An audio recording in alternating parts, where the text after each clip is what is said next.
السلام علیکم ورحمۃ اللہ۔ سرجیکل اسٹرائک کی 65ویں قسط میں آپ حضرات کا استقبال ہے۔ کشمیر کا ایشو گزشتہ 50 دنوں سے ملکی اور غیر ملکی میڈیا پر چھایا ہوا ہے۔ حکومت کے اس اقدام کی ایک بڑی تعداد نے حمایت کی ہے، جبکہ کچھ لوگوں نے دستوری بنیادوں پر مخالفت بھی کی ہے۔ جمعیت علماء ہند نے دہلی میں منعقدہ اپنے منتظمہ کے اجلاس میں کشمیر کے تعلق سے ایک تجویز پاس کی اور اس کے بعد جنیوا میں اس تجویز کو دہرایا گیا۔ اس کے بعد سے کشمیر کے ساتھ ساتھ جمعیت کے ناظم عمومی جناب مولانا محمود مدنی صاحب بھی ملکی اور غیر ملکی میڈیا میں چھا گئے۔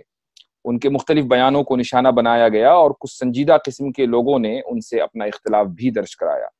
انہی موضوعات پر گفتگو کرنے کے لیے آج میرے ساتھ ہیں جمعیت کے ناظم عمومی جناب مولانا محمود مدنی صاحب۔ مولانا، میں بہت شکر گزار ہوں آپ کا کہ آپ دوسری مرتبہ آپ نے میری درخواست قبول کی اور آپ تشریف لائے۔ امید ہے کہ آج کی گفتگو میں بہت سی وہ باتیں سامنے آئیں گی جو اس سے پہلے شاید نہیں آ سکی ہیں۔ آپ کے کچھ بیانات میں نے جو اس سے پہلے آپ نے تجویز پاس کرنے کے بعد دیے ہیں وہ میں نے سنے ہیں۔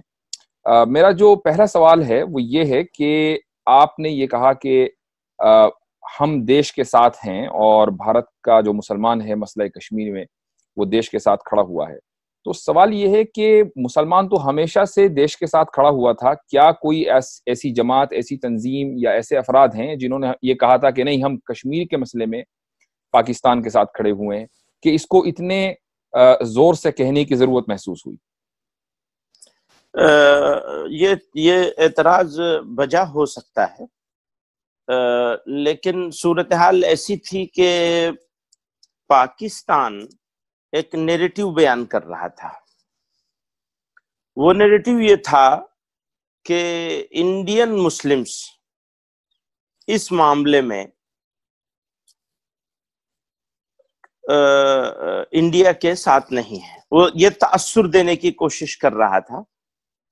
کل کی بھی اگر آپ ان کی تقریر سنیں گے خان صاحب کی یونائٹڈ نیشنز میں جو کری ہے انہوں نے، اس سے بھی انہوں نے یہ تاثر دینے کی کوشش کی ہے۔ صرف یہی نہیں بلکہ کچھ جملے ان کے ایسے ہیں جن سے واضح پیغام دیا ہے کہ انڈین مسلمز تنگی محسوس کر رہے ہیں اب، اور وہ ہتھیار اٹھا سکتے ہیں۔ یہ کل کا ہے ان کا یونائٹڈ نیشن کا۔ اس کا مطلب یہ کہ اب جاؤ یہاں پر خدا نخواستہ انٹرنل یا ایکسٹرنل کوششوں سے کوئی بھی حادثہ ہوگا، سوئی سیدھے سیدھے انڈین مسلمز پر آئے گی کہ دیکھو ہم نے تو پہلے ہی کہا تھا، ہم نے تو یونائٹڈ نیشن میں کہہ دیا یہ بات۔ تو اب آپ یہ سمجھیے کہ یہ دو دھاری تلوار ہے خان صاحب کے ہاتھ میں۔ لیکن ایسا کیوں لگ رہا ہے کہ جب وہ بات ذرا کر سا ڈاکٹر صاحب بس میں کمپلیٹ کر رہا ہوں، میں آپ کا ٹائم اور نہیں لوں گا۔ جی ذرا سا آپ باریکی سے اس کو دیکھیں گے تو خان صاحب اس وقت گھرے ہوئے ہیں ساری دنیا میں اس بات کو لے کر کے کہ انہوں نے ان کے ہاں دہشت گردی کو پالا پوسا ہے، جوان کیا ہے، اور اس کو ٹول کے طور پر یوز کیا ہے الگ الگ جگہوں پر، الگ الگ موقعوں پر۔ اس بات کو لے کر وہ گھرے ہوئے ہیں اور کرنا انہیں آگے پھر بھی ہے یہی کام۔ تو وہ انڈین مسلمز کو ابھی سے کٹ گھڑے میں کھڑا کر رہا ہے۔ اس ایک باریک چیز کو آپ ذرا محسوس کریں گے، شاید کہ میں وہاں تک پہنچ پا رہا ہوں۔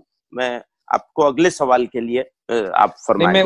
میں یہی سوال آپ سے پوچھنا چاہ رہا تھا کہ عمران خان کے جتنے بھی بیانات ہم نے سنے ہیں وہ کشمیر کے تناظر میں تو ہیں، اور کشمیر کے تناظر میں پاکستانی وزراء اعظم اور صدور کے ہمیشہ سے بیانات آتے رہے ہیں، لیکن عمران خان کے بیان میں جو چیز نئی ہے وہ یہ کہ انہوں نے پہلی مرتبہ یونائٹڈ نیشن کے چاہے فورم پر یا یورپین یونین کے فورم پر یا اس طرح کے جو انٹرنیشنل فورمز ہیں وہاں پر RSS کو انہوں نے نشانہ بنایا ہے۔ تو سوال یہ کہ یہ ہماری ذمہ داری کب سے ہو گئی کہ جب وہ RSS کو نشانہ بنائے تو ہم یہ سمجھنے لگیں کہ اس سے مسلمانوں کی لیڈرشپ وہ کلیم کرنا چاہ رہے ہیں، جس کے لیے ہماری اب ذمہ داری ہے کہ اب ہم اس کو کاؤنٹر اٹیک کریں؟ نہیں، RSS کو تو وہ جتنا چاہے نشانہ بنائیں، پرابلم وہاں آتی ہے جہاں وہ یہ کہتے ہیں کہ ہندوستان کے مسلمانوں کے ساتھ یہ مسلمان یہ محسوس کر رہا ہے اور اب مسلمان یہ کرنے والا ہے اور یہ کر سکتا ہے۔ پتہ نہیں یہاں پر جو کوٹ ہو رہا ہے، جو میں دیکھ رہا ہوں، یا جو ان کی خود تقریر سن کر، آج اب تو زمانہ وہ 10 سال پرانا والا زمانہ 20 سال والا نہیں رہا ہے. تو ادھر وہ تقریر کر رہے ہوتے ہیں, ادھر پوری تقریر لائیو آ رہی ہوتی ہے. اگر آپ اس کو اٹھا کر کے دیکھیں گے تو انہوں نے ایک جگہ بہت ہی کلیئرلی یہ کہا ہے کہ اب اگر لوگ تنگ آ کر کے ہتھیار اٹھائیں گے, تنگ آ کر کے, ہتھیار کا لفظ نہیں ہے لیکن تنگ آ کر کے کچھ کریں گے. وہ کشمیر کے تناظر میں کہا ہے انہوں نے. نو, مسلمانوں کے تناظر میں. نہیں 18 کروڑ کشمیر میں 18 کروڑ لوگ ہیں. نہیں, یہ الگ بات ہے, لیکن ڈاکٹر صاحب وہ 18 کروڑ کا تذکرہ کر رہے ہیں, وہ 80 لاکھ کا تذکرہ نہیں کر رہے ہیں. اسی جملے سے پہلے انہوں نے پلوامہ کی بھی بات کی ہے کہ دیکھو جس طریقے سے پلوامہ ہوا تھا اسی طریقے سے دوبارہ اس طریقے کا کوئی واقعہ ہوگا تو ہم ذمہ دار نہیں ہوں گے. لیکن ڈاکٹر صاحب وہ 18 کروڑ کا جیسی تذکرہ کریں گے تو انگلی تو میری طرف ہے, وہ کشمیر کی طرف 80 لاکھ لوگوں کی طرف نہیں ہے, 60 لاکھ یا 80 لاکھ کی طرف نہیں ہے. وہ 18 کروڑ کا تذکرہ آئے گا تو میری طرف ہے انگلی, تو مجھے اس کو ریئیکٹ کرنا ہے. دیکھیے ابھی پھر مجھے کرنا چاہیے ریئیکٹ اصولی طور پر, ابھی نہیں کیا ہے آپ لوگ ڈر کے مارے, لیکن کرنا چاہیے مجھے فوراً ریئیکٹ.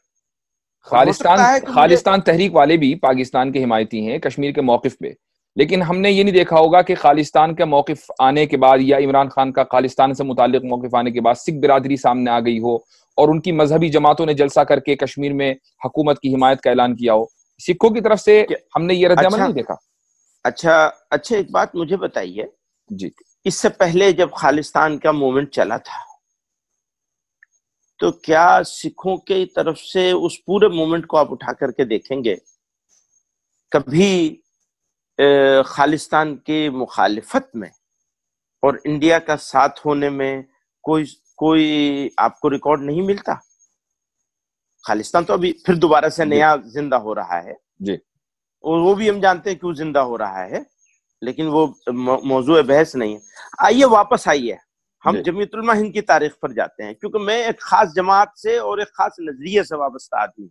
جی, تو 51 میں کشمیر کی دو رائے, یعنی کشمیر کے لوگوں کی رائے لے کر کے کیا جائے, اس کے اوپر حیدرآباد میں اجلاس ہوتا ہے, یعنی جمعیت کا اجلاس ہوتا ہے حیدرآباد میں, اور وہاں اس کے اوپر جمعیت علماء ہند اپنی تجویز میں اس کی مخالفت کرتی ہے. اس کے بعد آئیے 1958 میں ریکارڈ دوں گا آپ کو, زبانی جمع خرچ کچھ نہیں ہے, یہ رکھا ہے یہاں پر, لے کے بیٹھا ہوں میں سب, پورا ریکارڈ لے کے بیٹھا ہوں. مولانا ڈاکٹر سید محمود صاحب جمعیت علماء کے آدمی نہیں تھے, انہوں نے لکھنؤ میں ایک کنونشن بلایا. اس کنونشن میں خود ڈاکٹر سید محمود صاحب کی تقریر سن لیجیے, آپ دیکھ لیجیے, وہ ریکارڈ موجود ہے میرے پاس, چھپا ہوا ریکارڈ موجود ہے. 24 مارچ کو چھپا ہے, 21 یا 22 مارچ یا 22 یا 23 مارچ ایسی کچھ تاریخ ہے جس میں وہ کنونشن ہوا ہے. خود مولانا حفظ الرحمان مجاہد ملت کی تقریر سن لیجیے, اور اسی کنونشن میں یہ بھی پاس ہوا. جمعیت نہیں کر رہی تھی وہ کنونشن, مسلمانوں نے مشترک طور پر وہ کنونشن کیا تھا. ڈاکٹر سید محمود کی تقریر موجود ہے. جتنا میں نے کہا ہے ابھی تک کشمیر کے بارے میں, ڈاکٹر سید محمود اس سے دگنا کہیں, میں نے آدھا کہا ہے, آدھا کہا ہے. آپ اس کو پڑھیے گا, سنیے گا, لوگوں کے سامنے جی چاہے پیش کریے, جی چاہے اپنے پاس ریکارڈ کے لیے رکھیے گا. میں آپ کے فوٹو کاپی سب ابھی میل کے ذریعے بھیج دوں گا. پھر مولانا حفظ الرحمان صاحب کی پوری تقریر سنیے, نہایت بصیرت افروز اور نہایت واضح اور دو ٹوک ہے. اور اسی اجلاس میں یہ تجویز بھی ہوئی کہ مسلمانوں کو انٹرنیشنل فورم پہ سب پہ جانا چاہیے, کشمیر کے بارے میں صاف کرنا چاہیے کہ مسلمان کشمیر کے معاملے میں اپنے ملک کے ساتھ ہے.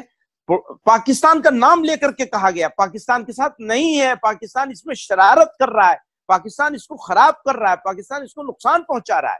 آپ دیکھیے ذرا, یہ آج کی بات نہیں ہے, مودی کی زمانے کی بات نہیں ہے, یہ 1958 مولانا حسین احمد مدنی کے انتقال کو صرف 1 سال ہوا تھا.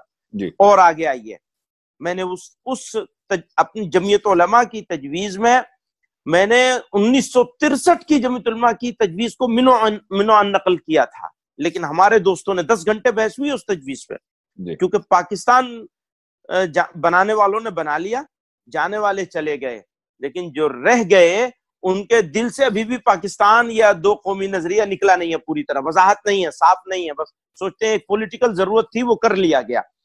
10 گھنٹے بحث ہوئی ہے اور آخر میں یعنی آپ یہ سمجھتے ہیں کہ مسلمان ابھی بھی اسی نظریے پہ قائم ہے؟ نہیں نہ مسلمان کے، دیکھیے آپ پھر مجھے گھیر رہے ہیں. مسلمان کی بات نہیں ہے، کچھ لوگوں کی بات کر رہا ہوں. ٹھیک ہے. اس تجویز کو جو 63 والی تجویز ہے نہایت واضح ہے. اس وقت بھی نریندر مودی کا کوئی وجود نہیں تھا، شاید پیدا ہوئے ہوں گے، بس بچپنا ہوگا ان کا جس کے وہ قصے سنایا کرتے ہیں کہ میں نے یوں کر لیا، میں نے وہ کر لیا، گھڑیال پکڑ کے لے آیا. تو وہ اس وقت کی تجویز ہے. اور مولانا وہ تجویز بھی جمعیت علماء کی موجودہ تجویز کو اور اس کو کمپیئر کریں گے آپ تو موجودہ تجویز کو آپ دیکھیں گے بڑی تحلیل شدہ تجویز ہے، بہت احتیاط کری گئی ہے. اور وہ احتیاط کی وجہ بھی موجودہ حکومت اور اس کا رویہ ہے. نہیں، لیکن ان تجویزوں میں اور آج کی جو تجویز ہے، جو فنڈامنٹل ڈفرنس ہے وہ یہ ہے کہ ان تجویزوں میں نہیں، میں بتا رہا ہوں آپ کو، مجھے یقین ہے کہ یہی ہوگا کہ ان تجویزوں میں حکومت سے یہ مطالبہ نہیں کیا گیا ہوگا کہ 370 ختم کر دیا جائے. آپ کی جو تجویز آئی ہے وہ 370 ختم کرنے کے بعد آئی ہے. یہ فنڈامنٹل ڈفرنس ہے. اور اعتراض اسی کے اوپر ہے کہ اعتراض اس موقف کے اوپر نہیں ہے کہ کشمیر بھارت کا اٹوٹ حصہ ہے یا نہیں ہے. ظاہر ہے کہ کشمیر بھارت کا ہے، بھارت کا اٹوٹ حصہ ہے. اعتراض اس کے اوپر ہے کہ جس دستور کو سائیڈ لائن کر کے 370 کو ختم کیا گیا ہے یا 370 کی حیثیت کو بالکل زیرو کر دیا گیا ہے، جمعیت کی تجویز اس کے بعد آ رہی ہے. ٹھیک ہے، تو آپ کو اس پر اعتراض ہے کہ ہم نے اس تجویز کی تائید کر دی ہے، اس 370 کو ختم کیا جانے. اس لیے جب آپ یہ کہتے ہیں کہ ہم دیش کے ساتھ ہیں، حکومت کے ساتھ نہیں ہیں، یہ بات اس لیے غلط ہو جاتی ہے کہ حکومت خود یہ مان رہی ہے کہ آپ ہمارے ساتھ ہیں. 25 ستمبر کا وہ تو ٹھیک ہے، وہ کچھ بھی مانے، ان کے ماننے سے مسئلہ تھوڑی بدلتا ہے. ڈاکٹر صاحب میں ایک بات کہوں آپ سے جی کہ اس میں میری طرف سے دو باتیں ہیں آپ سے. ایک تو یہ کہ جمعیت علماء کی ایک تجویز اس تجویز سے 20-22 دن پہلے آئی تھی. وہ جمعیت علماء ہند کی اکیلے کی نہیں تھی، کئی ملی تنظیموں اس میں مشاورت بھی تھی، اس میں مختلف تنظیمیں تھی، ہم نے وہ دیکھی ہے. مشاورت تو باقاعدہ نہیں تھی لیکن جماعت اسلامی تھی اور کئی سرکردہ شخصیات تھیں جی، اور کئی ایسی شخصیات تھیں جو جمعیت علماء سے بہت سی چیزوں میں اتفاق نہیں رکھتے ہیں. ہم بھی ان سے بہت سی چیزوں میں اتفاق نہیں رکھتے ہیں، لیکن ایک ہفتے 10 دن کی جد و جہد سے ایک تجویز بنی تھی. اس تجویز کو بھی اگر آپ اٹھا کر کے دیکھیں گے تو اس تجویز میں بھی 370 کے معاملے کو یہ کہہ کر کے آگے بڑھے تھے کہ کیونکہ معاملہ عدالت میں ہے تو وہ عدالت سے ہوگا. نہیں تو وہی تجویز پر، اسی تجویز پر آپ باقی رہتے، کیونکہ اس میں بھی آپ بھی شامل تھے، آپ کا نام بھی تھا، تو ایک مناسب تجویز تھی. لیکن وہ اس کو بالکل بدل دیا گیا اور ایسا میسج گیا پوری دنیا میں، صرف ملک میں نہیں، کہ حکومت کے اس اقدام کی زبردست قسم سے تائید کی گئی ہے مذہبی جماعتوں کی طرف سے، مذہبی افراد کی طرف سے. ہاں ٹھیک ہے، یہ میسج میڈیا کے ٹویسٹ کرنے کی وجہ سے گیا ہے. نہیں، یہ میسج تو ابھی بھی جا رہا ہے. میں کوئی ٹویسٹ نہیں کر رہا ہوں، مجھے میسج یہی جا رہا ہے. نہیں، آپ کی بات نہیں کر رہا ہوں، آپ میڈیا نہیں ہے صرف جی، لیکن انڈین میڈیا نے جی اس کو جس طرح پروجیکٹ کیا اس سے یہ میسج گیا. اچھا، ہم اس میسج کو دینا بھی چاہتے تھے لیکن اس طرح نہیں کہ ہم حکومت کے ساتھ ہیں اور 370 کے اس غیر آئینی، غیر دستوری، غیر اخلاقی، دیکھیں تینوں پہلو ہیں اس کے، جی، غیر آئینی، غیر دستوری اور غیر اخلاقی طریقے سے. یہ ایک الگ بحث ہے کہ 370 کے فائدہ نقصان ہوئے، ایک الگ بحث ہے. جی، لیکن 370 کو غیر آئینی، غیر دستوری اور غیر اخلاقی تینوں باتیں پائی جاتی ہیں اس طرح ہٹائے جانے میں جس طرح موجودہ سینٹرل گورنمنٹ نے اس کو ہٹایا ہے. لیکن ہوتا کیا ہے کہ اگر ہم اس مسئلے کو فوکس کرتے ہیں تو صرف وہی فوکس ہوتا ہے جس مسئلے کی وجہ سے ہم یہ تجویز لانے پر مجبور ہوئے کہ انڈین مسلمز کو استعمال کرنے کی ناجائز کوشش جو خان صاحب کی طرف سے ہو رہی تھی یا ان کے ملک کی طرف سے ہو رہی تھی، دونوں کئی لیول پہ کام ہو رہا تھا اس کے، اس کو ہم کاؤنٹر نہیں کر پاتے، پھر ہم وہی پہنچ جاتے کہ اچھا یہ تو انہی کے ساتھ ہے، یہ تو انہی کا، ہاں وہی وہ یہ کہہ رہے ہیں، وہی یہ بول رہے ہیں. تو یہ ایک ضرورت تھی جس ضرورت کے تحت بنیادی طور پر ایک احون الولیتین میں سے، یعنی احون الولیتین کا لفظ شاید صحیح نہیں ہے یہاں، دو خرابیاں ہیں، دونوں سے لڑنا ہے. تو پہلی خرابی سے لڑنا افضلیت کے طور پر ضروری سمجھا میں نے بھی، اور جماعت کے ساتھیوں نے بھی. اس پہ بحث بھی ہوئی کہ بھئی اس کو بھی رکھا جائے، اس کو نکالا جائے، اس کو رکھا جائے، اس کو ایسے نہیں ایسے بنایا جائے. کئی مرتبہ بنی ہے، بن کر اس کو تبدیلی کے متعدد عمل سے گزرنے کے بعد وہ تجویز اس شکل میں سامنے آئی تھی. تو میرے سامنے جو بڑا مسئلہ تھا، ہمیں بولنا ہی نہیں تھا کشمیر کے بارے میں. بنیادی بات یہ ہے کہ ہمیں بولنا ہی نہیں چاہیے. مجبور کیوں ہوئے بولنے پر؟ مجبور یہ اس لیے ہوئے کہ ہمارا نام استعمال ہو رہا ہے انٹرنیشنل فورم پر برابر انٹرنیشنل، لیکن اس کا کاؤنٹر اٹیک نہیں ہوا ہے آپ کی تجویز سے. یعنی ابھی تک بھی جو میسج جا رہا ہے وہ یہ ہے کہ انڈین مسلم ریلیجس فگرز نے حکومت کا ساتھ دیا ہے کشمیر معاملے میں، جبکہ عمران خان کے جس نیریٹو کی آپ بات کر رہے ہیں اس کا جواب تو ابھی بھی نہیں گیا. اس کا جواب جانے کی صورت یہ تھی کہ آپ عمران خان کے خلاف یا اس کے بیان کے خلاف ایک مذمتی قرارداد پاس کرتے، یہ نام لے کر کرتے کہ ہم ان بیانوں کو رد کرتے ہیں، بالکل اسی طریقے سے جیسے جنرل مشرف کے سامنے آپ نے یہ بھی اچھا مشورہ دیا، یہ اچھا مشورہ دیا ہے، یہ بھی کر لیں گے انشاءاللہ، یہ بھی کر لیں گے. مناسب مشورہ ہے آپ کا ڈاکٹر صاحب، اللہ آپ کو جزائے خیر دے، آپ ہمارے اچھے دوست ہیں. سوال یہ ہے کہ جو کر لیں گے وہ تو خیر ہو ہی جائے گا انشاءاللہ، جو کیا اصل میں سوال اس پر ہو رہا ہے. ہاں وہ بھی صحیح کیا ہے، اور اس کو بھی دوبارہ جتنے فورم پہ کرنا ہے. اور معاف کریے گا، یہ جب ہنگامہ ہونے سے ہمیں فائدہ یہ ہوا کہ ہمیں پتہ چلا بڑی سطحی چیزیں تھی ہمارے سامنے بھی، کہ صرف وہ ایک ریزولوشن تھا، ایک اور ریزولوشن تھا. اب جو مولانا حفظ الرحمان صاحب رحمۃ اللہ علیہ حضرت مجاہد ملت کی جو چیزیں ملی ہیں، جس کے اوپر رات بھی ہمارے ہاں میٹنگ ہوئی ہے، تو وہ تو ہمیں کہتی ہے کہ تمہیں اور آگے بڑھنا چاہیے، اور زور سے اور طاقت سے کہنا چاہیے، اور یہ کھیل نہیں چلے گا، یہ کھیل بالکل نہیں چلے گا. یہ اپنی جگہ سوال ہے کہ 370 کیوں اور 371 کیوں نہیں، یہ سوال ہے جی، اور یہ سوال بھی مناسب فورم پر موقع پر اٹھے گا، ضرور اٹھے گا ہماری طرف سے انشاءاللہ. اس میں مداحنت نہیں ہوگی. اس کو کہا گیا ہے، یہ سوال تو اس وقت جتنے سیکولر لوگ ہیں وہ اٹھا رہے ہیں، اور یہی اس کا موقع ہے، یہی اس کا موقع کر رہے ہیں. ہاں وہ دیکھیے جو غیر مسلم ہے جی، نہ تو اس کا نام اپنے دوست پڑوس میں جو بیٹھے ہیں وہ لے رہے ہیں جی، اور نہ ہی ان کو یہ پرابلم ہے جو پرابلم مجھے ہے. مجھے، آپ بیٹھے ہیں شکاگو میں بیٹھا ہوں دیوبند میں. اگر میں اپنے گھر کا دروازہ بند کر کے سونا بھول جاؤں، سوتے ہوئے دروازہ بند کرنا بھول جاؤں، تو میرے ہاں چوری تو ہو سکتی ہے، لیکن میری گھر میں ایسا کوئی خطرہ نہیں ہے کہ لوگ گھس کر کے مارنا پیٹنا شروع کر دیں گے. مجھے 70% مسلمانوں کی طرف دیکھنا ہے جن کا نام خان صاحب استعمال کر رہے ہیں، اور اس استعمال کرنے کو ہونے دیا جائے، اگر ہونے دیا جائے تو امپیکٹ ان کے اوپر پڑتا ہے، جو ابھی بھی اتنے خراب ماحول میں بھی 200 گھروں کی آبادی والے گاؤں میں 17 گھر ہیں مسلمان کے. ذرا غور کیجئے گا، بہت باریک سی بات ہے یہ، اب سمجھ میں نہیں آتی لوگوں کو. ان 17 گھروں کے بیچ میں انہوں نے ایک مسجد بھی بنا رکھی ہے، مکتب بھی چلا رہے ہیں، اور لاؤڈ اسپیکر سے اذان بھی دیتے ہیں. حالانکہ میں کہتا ہوں بھیا تمہیں ضرورت کیا ہے لاؤڈ اسپیکر کی، لیکن پھر بھی شوق ہے، دیتے ہیں اور آرام سے رہ رہے ہیں، اور انشاءاللہ انہیں رہنا ہی چاہیے آرام سے.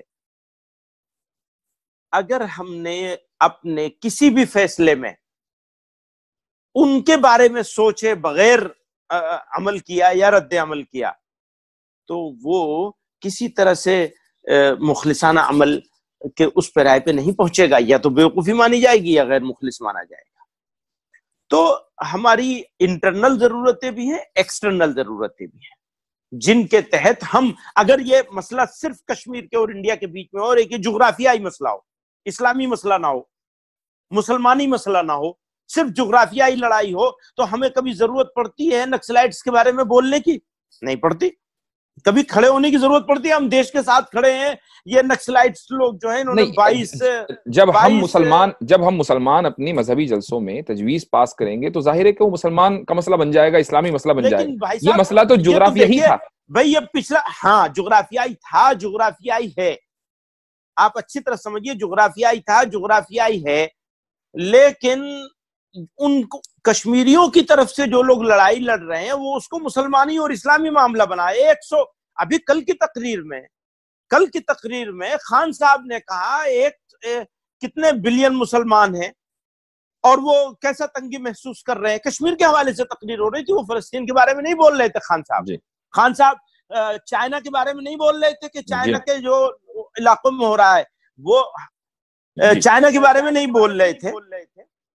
اور انہیں چائنا کے بارے میں کچھ بولنا چاہیے, دوست ملک ہے, اس کے اوپر دباؤ بنانا چاہیے کہ تم چائنا, دنیا میں کہیں ایسا نہیں ہو رہا ہے جیسا چائنا میں ہو رہا ہے, یا پھر برما میں ہوا. اچھا, برما کے بارے میں بھی ان کی دوستی بڑی عمدہ قسم کی ہے. کشمیر کو لے کر سارا اسلام, سارا جہاد, سارے مسلمان, کیسی بات ہے, عجیب بات ہے. مطلب آپ ان کو سوال کبھی نہیں اٹھاتے. ڈاکٹر صاحب یہ سوال اٹھانا چاہیے کہ بھئی پاکستان ہوتا کون ہے کشمیر کے بارے میں بات کرنے کو؟ کشمیر کے لوگ اگر اپنی آزادی کی, یہ سوال میں نے بارہا اٹھایا ہے, یہ سوال میں نے بارہا اٹھایا ہے, اور جس ویڈیو میں اٹھایا اس وقت جو ہے اس میں تقریباً 3 لاکھ ویوز ہیں, اس میں 2.5 لاکھ گالیاں بھی ہیں پڑی ہیں. ایسی بات نہیں ہے پاکستانیوں کی طرف سے.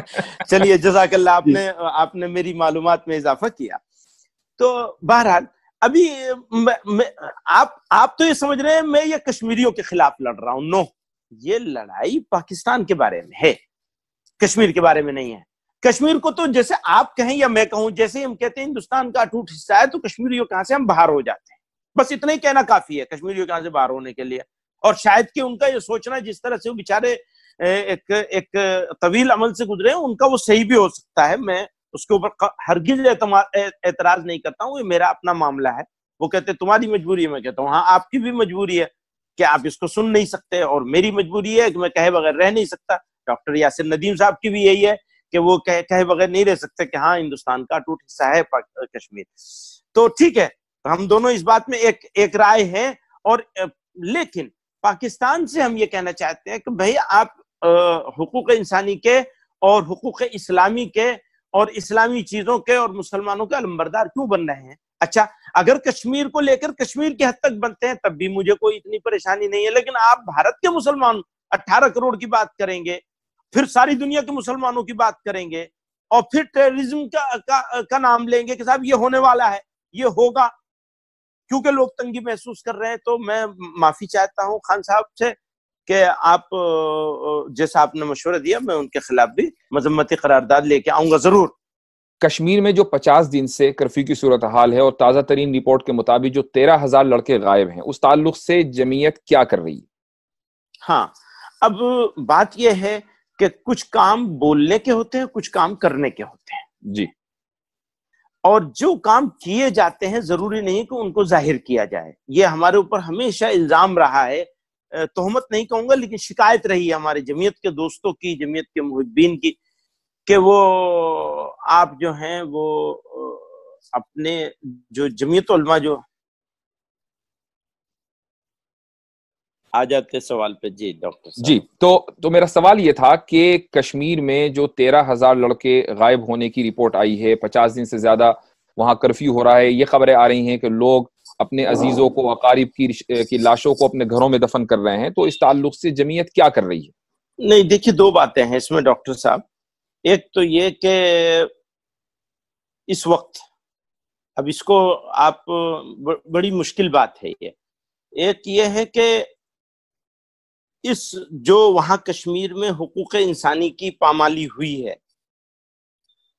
وہ ایک پورا تاریخ ہے اس کی, اور اس کے خلاف ہر موقع پہ جمعیت علماء برابر کہتی رہی. اس وقت بھی وزیر داخلہ سے اس حوالے سے بات ہوئی تو ان کا ایک دوسرا نیریٹو ہے, ان کی ایک دوسری کہانی ہے, اور پاکستان والوں کا ایک دوسرا نیریٹو ہے, اور ریالٹی ایک تیسرا ہے. تو 3 چیزیں ہیں الگ الگ, ان کا کہنا, ان کا کہنا, اور خود کشمیر کا. آج کی تاریخ اگر دیکھیں گے, اگر آج کی تاریخ آپ دیکھیں گے تو کرفیو کسی جگہ نہیں ہے. لوگ جا رہے ہیں, اب نہیں, اب سے 15-20 دن پہلے قاسم رسول الیاس صاحب وغیرہ ان کا ڈیلیگیشن ہو کر کے آیا ہے. 144 بھی شاید 38 ضلعوں میں سے یا 6-7 جو متاثر ضلع ہیں ان میں سے 2 ضلعوں میں کہ کچھ تحصیلوں میں کچھ بازاروں میں جہاں ان کو لگتا ہے کہ لوگ جمع ہوں گے وہاں ہے. اس وقت کی جو صورتحال ہے اس وقت آج کی، وہ پابندی کم ہے، احتجاج زیادہ ہے. یہ ایک طریقہ اختیار کیا کشمیریوں نے کہ وہ احتجاج کر کے بیٹھے، اور مجھے وہ طریقہ بہت پسند ہے. جتنی پریشانی اس طریقے سے ہو سکتی ہے ان کے مخالفوں کو، اتنی پریشانی اب تک کی کسی طریقے سے نہیں ہوئی ہے. تو یعنی آپ یہ کہہ رہے ہیں کہ جو کرفیو وہاں لگ رہا ہے وہ سیلف امپوزڈ ہے؟ مور دین 90%. ٹھیک ہے. میں چونکہ وہاں کی زمینی احتجاج ہے، میں چونکہ وہاں کے زمینی حالات سے واقف نہیں ہوں، میں چونکہ وہاں کے زمینی حالات سے واقف نہیں، ہو سکتا ہے کہ یہ بات صحیح ہو. ٹھیک ہے. اسی جس دن آپ کی جو جمعیت علماء ہند کی طرف سے کشمیر کے تعلق سے تجویز پاس ہوئی تھی، غالباً اسی دن یا اس سے اگلے دن آپ نے کسی ٹی وی پر یہ انٹرویو دیتے ہوئے این آر سی کے تعلق سے کہا کہ این آر سی کا تو ہم استقبال کرتے ہیں، آنا چاہیے. پھر ایک پروگرام میں آپ سے جب کہا گیا کہ کیا مسلمانوں کو ڈرنا چاہیے، تو آپ نے کہا ڈرنا چاہیے، پینک نہیں ہونا چاہیے، اس بہانے لوگوں کے جو کاغذات ہیں وہ درست ہو جائیں گے اور جو لوگ رہ جائیں گے ان کا مقدمہ ہم لڑیں گے. تو میرا سوال یہ ہے کہ جو غیر مسلم ہیں وہ تو سٹیزن شپ امینڈمنٹ بل آ رہا ہے، وہ تو اس سے محفوظ ہو جائیں گے، جو مسلمان رہ جائیں گے ان کا مقدمہ لڑا جائے گا. تو کیا مسلمان صرف اسی کام کے لیے رہ گئے کہ ان کا مقدمہ لڑا جاتا رہے، کبھی کسی بہانے کبھی کسی بہانے؟ یہ بھی تو ہو سکتا تھا کہ جمعیت کی طرف سے حکومت کے خلاف سپریم کورٹ میں ایک پی آئی ایل داخل ہوتی کہ 1951 کے بعد سے این آر سی کا عملی نفاذ نہیں ہوا، اس لاپرواہی کے اوپر حکومت کو کٹہرے میں کھڑا کیا جاتا، بجائے اس کے کہ ہم ڈیفینسو پوزیشن میں آ کر یہ استقبال کر رہے ہیں. یہ بھی رائے اچھی ہے کہ حکومت کو کٹگھڑے میں کھڑا کیا جائے کہ 1951 سے اب تک کیوں نہیں کیا. جب سٹیزن شپ ایکٹ بنا تھا تو اسی وقت کر لینا چاہیے تھا، فوراً بنا لینی چاہیے تھی این آر سی. تو یہ آپ کا سجھاؤ یہ مناسب ہے، اس کے بارے میں وکیل لوگوں سے بات کروں گا، اس کو کیا جائے گا. لیکن اسی کے ساتھ ساتھ یہ بھی عرض کر دوں میں آپ سے کہ دنیا کے شاید ہی کچھ ملک ایسے ہوں گے، مشکل سے ڈھونڈنے سے ملیں گے، جنہوں نے اپنے ہاں نیشنل سٹیزن شپ رجسٹر نہ بنایا ہوا. تو انڈیا کیوں نہیں بنائے گا؟ بنانا چاہیے. نہیں بالکل بنانا چاہیے، لیکن جس طرز پر آسام میں ہوا ہے، دیکھیے سمجھ لیجیے، ایک پولیٹیکل معاملہ ہے، یہ ایک پولیٹیکل معاملہ ہے، انتظامی معاملے سے زیادہ پولیٹیکل معاملہ ہے. جو حضرت جی آواز اٹھا رہے ہیں ہمارے ہوم منسٹر صاحب، وہ آواز اٹھانے میں جتنا ہندوستان کے انتظامی معاملے سے تعلق ہے اس سے زیادہ ان کا ایک سیاسی مقصد ہے اس کے پیچھے. یہ کہنے کے پیچھے ہی سیاسی مقصد ہے. وہ ایک انگلی میری طرف ہوتی ہے اور اس ایک انگلی سے وہ یہ ثابت کرنا چاہتے ہیں کہ یہ تو خود گھسپیٹیاں ہیں، یہ گھسپیٹیوں کے سپورٹر ہیں. تو بھیا نہ میں گھسپیٹیاں ہوں نہ گھسپیٹیوں کا سپورٹر ہوں. میں زور سے کہنا چاہتا ہوں، ہاں لاؤ نا. آسام میں لا کے دیکھ ہی لیا نا تم نے اس کو 70 لاکھ منیمم تعداد بتائی جاتی تھی، 70 لاکھ منیمم. اور سنیے، اس وقت جب آسام میں بات ہوتی تھی تو بنگالی ہندوؤں کی بات نہیں ہوتی تھی، بات مسلمان کی ہی ہوتی تھی کہ یہ ان کا ڈیموگرافی آسام کی خراب ہو گئی، یہ فلاں. تو گویا کہ یہ آپ کی طرف سے مطالبہ نہیں بلکہ الزامی جواب ہے. ایگزیکٹلی. اور آئے گا تو ٹھیک ہے، جو بہت سی چیزیں ہم جھیل رہے ہیں نا، ٹرپل طلاق، پاکستان والے ٹرپل طلاق 71 سے جھیل رہے ہیں. ہمارے بزرگوں کی فراست دیکھیے کہ ابھی تک اس کو چلا لیا، اب آیا ہمارے سر، ہم نہیں نکل پائے اس سے. ہو سکتا ہے ہماری غلط پالیسی کا نتیجہ ہو کہ ہم اس کو اپنے اوپر سے بچا نہیں پائے. ہمارے اکابر تو بچا کے لے گئے، ورنہ پاکستانی تو 1971 سے ہی جھیل رہے ہیں، اس سے زیادہ خراب چیز کو جھیل رہے ہیں طلاق کے حوالے سے. یہ آپ کے ناظرین کو معلوم ہونا چاہیے کہ جو چیز ہمارے اوپر آ جائی ہماری نااہلی کی وجہ سے، وہ پاکستانیوں کے اوپر 1971 سے آئی ہوئی ہے. بالکل صحیح. مودی نہیں تھا وہاں پہ، مودی نہیں تھا، ڈاکٹر ندیم صاحب مودی نہیں تھا وہاں پہ. جی ہاں بالکل صحیح. مولانا مجھے یہ محسوس ہوتا ہے کہ نیشنلزم پر جب آپ بولتے ہیں تو تھوڑا سا آپ کا رویہ معذرت خواہانہ ہو جاتا ہے، اور مختلف موقع پر میں نے یہ محسوس کیا ہے. مختلف موقعوں پر میں آپ کے ایک بیان کا حوالہ دوں گا، اور حالانکہ اس بیان کی میں نے کچھ تعویل کرنے کی کوشش بھی کی جب آپ نے 8 اور 10 کا نمبر دیا، اور پھر آپ نے خود ہی نمبر دونوں کو 10 دے دیے تھے، لیکن اسی ضمن میں ایک اور ڈاکٹر صاحب ایک منٹ بیچ میں آپ نے توجہ دلائی، میں شکریہ ادا کروں گا کہ بھائی دونوں کو 10 دینا چاہیے تھا، تو میں نے آپ کی بات مان کر وہ دونوں کو 10 دے دی. جی، لیکن اس سے زیادہ جو ایک سنجیدہ بلکہ کہنا چاہیے سینسٹیو بات ہے وہ یہ کہ آپ نے ایک موقع پر یہ کہا کہ بھئی مجھ سے کسی نے سوال کیا کہ تم اکبر کے دین کو مانتے ہو یا اورنگزیب کے، تو ہم نے کہا کہ ہم دونوں میں کسی کے دین کو نہیں مانتے، ہمارے پاس تو دین خواجہ معین الدین اجمیری اور بختیار کاکی رحمہم اللہ وغیرہ کی حوالے سے پہنچا ہے. تو میرا سوال یہ ہے کہ بات ٹھیک ہے کہ اورنگزیب عالمگیر رحمۃ اللہ علیہ کا یعنی کوئی ایسا ہماری سند میں ان کا کوئی نام نہیں آتا، لیکن میں اور آپ جس ادارے سے فارغ ہیں ہماری سند شاہ ولی اللہ تک جاتی ہے، اور شاہ ولی اللہ کے والد اس کمیٹی میں شامل تھے جس کو اورنگزیب عالمگیر رحمۃ اللہ علیہ نے فتاوی ہندیہ یا فتاوی عالمگیری مرتب کرنے کے لیے قائم کیا تھا. تو ہم یہ کیسے کہہ سکتے ہیں کہ اورنگزیب عالمگیر کا کوئی کنٹریبیوشن اسلامی نہیں ہے، اور ہمارے پاس جو اسلام پہنچا ہے وہ صوفیاء کرام ہی سے پہنچا ہے، اور ان سلاطین کا، میں صرف اورنگزیب کی بات کر رہا ہوں، اکبر کی بات نہیں کر رہا ہوں، ان سلاطین میں سے خصوصاً اورنگزیب کا کوئی کنٹریبیوشن نہیں ہے. ہم کیسے اس چیز کو مسترد کر سکتے ہیں؟ دیکھیے، ایک ہے کنٹریبیوشن ہونا، جی کنٹریبیوشن صرف اورنگزیب عالمگیر رحمۃ اللہ علیہ کا تو خیر بہت بڑا ہے، جی اور بھی بہت ساروں کا ہے. بات ہے رول ماڈل کی. رول ماڈل کون ہوگا؟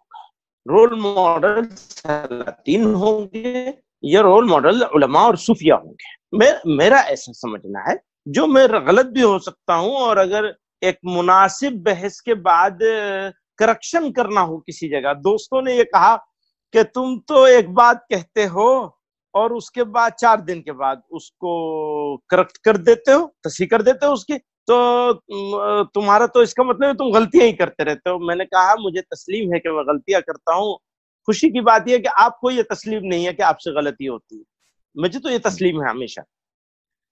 تو نہیں، میں لیکن اس کا جو نقصان دہ پہلو ہے مولانا وہ یہ کہ جہاں غلطیاں ہوتی ہیں وہ بہت بڑا پلیٹ فارم ہوتا ہے، اور جہاں کریکشن ہوتا ہے وہ چھوٹا پلیٹ فارم ہوتا ہے. اب آپ دیکھیے، اسد الدین اویسی صاحب کے بارے میں ایک جملہ میں نے کہا تھا، اس جملے کو جی آپ کے ہاں کریکٹ کیا میں نے. جی جس پلیٹ فارم پہ کیا تھا وہ پلیٹ فارم بالکل انٹرنل تھا، جی اندرونی تھا. جی ٹھیک ہے. نیوز 18 پر میں نے وہ بات کہی تھی اورنگزیب عالمگیر رحمۃ اللہ علیہ کے حوالے سے. نیوز 18 پر ہی میں نے اسے درست کیا ہے، اتوار کو وہ آئے گا. اتفاق کی بات یہ ہے کہ وہ ہفتہ واری پروگرام ہوتا ہے، میں تو کئی دن پہلے اسے کریکٹ کر چکا ہوں، تو نیوز 18 ہی اس کو کرے گا. تو یہ بات بھی اسی دوست نے کہی تھی، غالباً آپ نے وہیں سے اس کو پک کیا ہے کہ جس پلیٹ فارم پر کہتے ہیں وہ بڑا ہوتا ہے، بالکل بڑا نہیں تھا. آپ کا پلیٹ فارم بڑا تھا جہاں میں نے اویسی صاحب کی اس بات سے کہ ہاں مجھے یہ جملہ اس طرح بالکل نہیں بولنا چاہیے تھا. کسی کو روکنے والا میں کون ہوتا ہوں؟ میں مشورہ دے سکتا ہوں کہ بھئی ان کو یہ نہیں کہنا چاہیے، اس سے اختلاف کر سکتا ہوں کہ انہیں یہ نہیں کرنا چاہیے. میرا ان کے ساتھ جیسا گہرا تعلق ہے کم لوگوں کا ہوگا، سیاسی لوگوں میں اور جماعتی لوگوں میں بھی کم ہوں گی جن سے جتنا میرا اویسی صاحب سے تعلق ہے. تو ایسے میں اور بھی زیادہ اختلاف کیا تو ضرور جانا چاہیے. آپ کو مجھے آپ سے مخالفت ہرگز نہیں کرنی چاہیے، لڑائی نہیں لڑنی چاہیے. اور جس لہجے میں نے وہ بات کہی تھی میں نے اس کو واپس لے کہ ہاں اس لہجے میں مجھے نہیں کہنا چاہیے، آپ سے رجوع کیا. اگین میں آ جاتا ہوں نفس موضوع پر. نفس موضوع یہ ہے کہ رول ماڈل، بھیا رول ماڈل اگر ہم بنائیں گے تو اوپر سے چلے گا سلسلہ. اگر ہم پوری اسلامی تاریخ کے حوالے سے بات کریں گے تو اوپر سے چلے گا، لیکن اگر ہم بھارت کے، انڈیا کے، میں اسے ہندوستان نہیں کہنا چاہتا ہوں، کبھی کبھی زبان سے نکلتا ہے، میں بھارت یا انڈیا کہنا چاہتا ہوں. تو میں انڈیا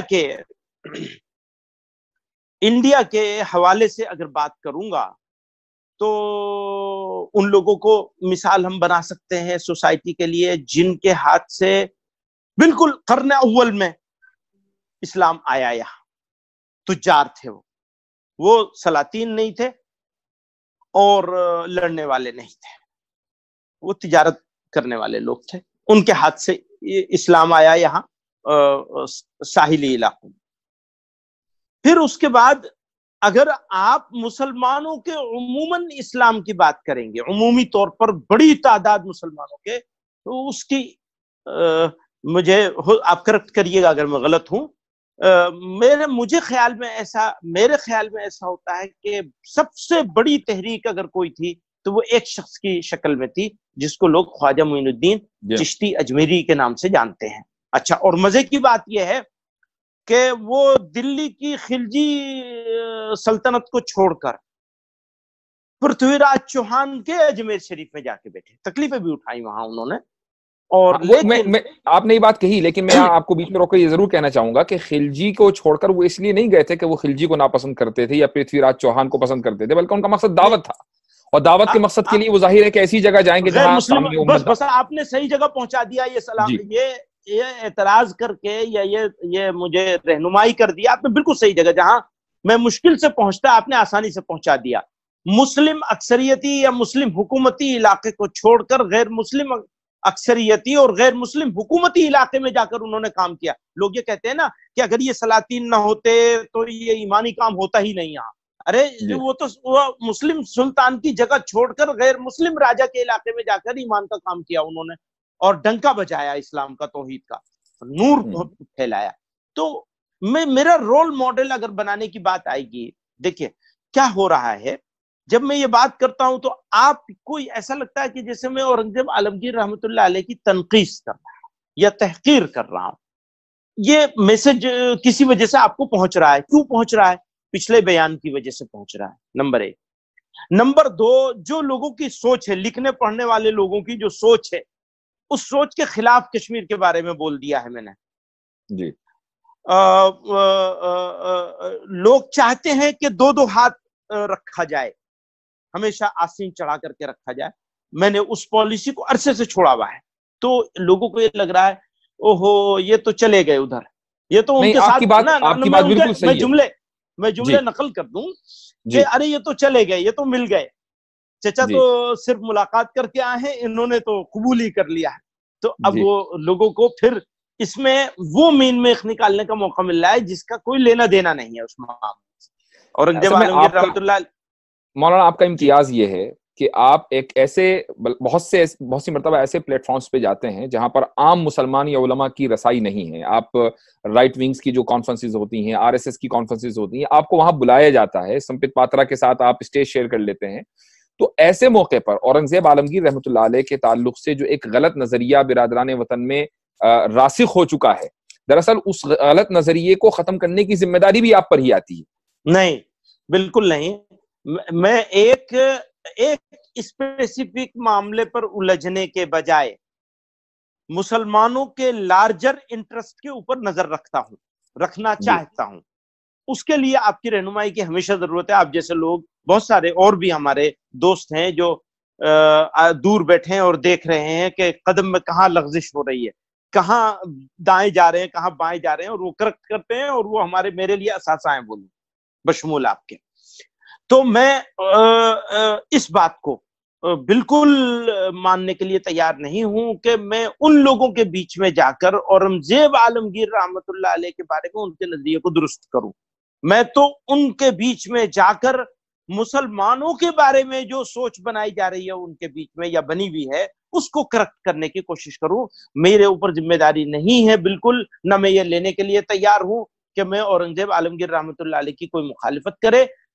ایک آدمی نے تقریر کی 15 منٹ میں اس نے 4 جملے اورنگزیب عالمگیر رحمت اللہ علیہ کے خلاف بولے اور 27 جملے مسلمانوں کے بارے میں، بھارت کے مسلمانوں کے بارے میں، موجودہ حالات کے بارے میں بولے، اور مجھے بھی 15 منٹ کا وقت ملا ہے۔ تو میں اگر اورنگزیب عالمگیر رحمت اللہ علیہ کے اوپر فوکس کرنے کی کوشش کروں گا تو میرا نقصان ہو جائے گا۔ موجودہ حالات میں جو چیزوں کو صحیح جگہ پہ رکھنا ہے وہ رہ جائیں گے۔ تو معافی چاہوں گا اورنگزیب عالمگیر رحمت اللہ علیہ، اگر ذاتی طور پر آپ مجھ سے پوچھیں گے تو وہ میں ان کے جوتیوں کی خاک کے برابر نہیں، ان کی شخصیت کو اگر دیکھیں گے، اور جہاں تک ان کی حکمرانی کے طریقے اور حکمرانی حاصل کرنے کے طریقے پر سوال ہے، اس پہ ایک لمبی ڈیبیٹ کی جا سکتی ہے۔